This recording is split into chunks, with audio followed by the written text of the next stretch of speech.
fucking marching and like the shit people do here. For example, in Toronto, we've got this new premier who's conservative. He was voted in. Thank God we got rid of fucking liberals. It's Dougie Ford's brother. Was it Doug Ford? I don't know. I thought it was his son, and he had a brother that's also in politics. No, it's his younger brother. But anyway, he's now the premier of Ontario. We got rid of the fucking liberals. And I don't know, we've got something like 26 or 28 representatives for different regions, and he wants to cut it down to like half or less than half. And you have these fucking retards that go down to Queen's Park and they lie on their back and they kick on the fucking wall like a bunch of babies having a hissy fit. These are grown-ass adults. Yeah, I line up all the way down the fucking wall and they're kicking on it like a bunch of fucking babies.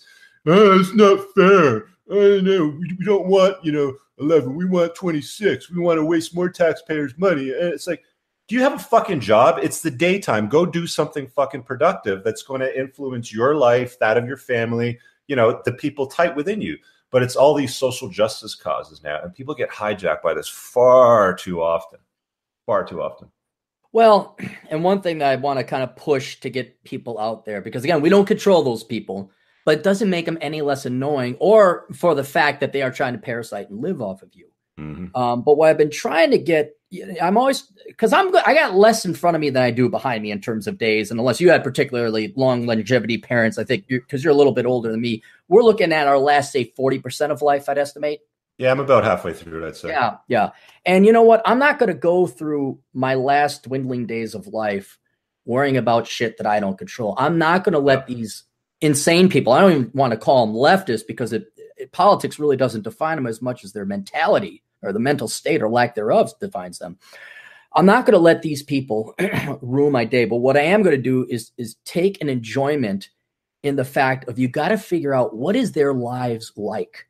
Like what is your day-to-day life? If you're going down to, what is it, City Hall, not Parliament, or is it the state Parliament? What do you guys call it? It's basically the provincial Parliament. So it'd be like the equivalent of your state Parliament, or whatever it is. Whatever. Yeah. Right? Okay. So you're going down to the provincial or state Parliament and you're kicking the walls as a 37-year-old man. Yeah. I mean, that's almost as dumb as knitting a pink pussy hat, spending your money and time to go down to Washington, D.C. to bitch and whine because you don't get free birth control. Yeah.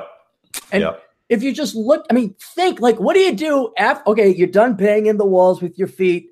What do you do after that? Like, you get up and what's your home life like? It isn't Ward Cleaver. You're not going home to a hot wife or stable kids. No. You're going down to your shitty apartment. You no doubt have, well, maybe not in Canada, but you have some kind of debt. Your finances are not that good.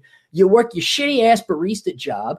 And then you stew and loathe and hate and bathe in envy and jealousy of others simply because they got a work ethic and they show up to work on time. Yeah, because they're willing to do the work. One of the things that happened the last couple of weeks on Twitter, and I signed up for Twitter when it came out, just like every other fucking moron out there, and I haven't really used it that much until the last couple of years. Mm-hmm. But like the last year that I've been using it, and I haven't had a lot of interaction with these feminist junkies like the lefties and all that sort of stuff.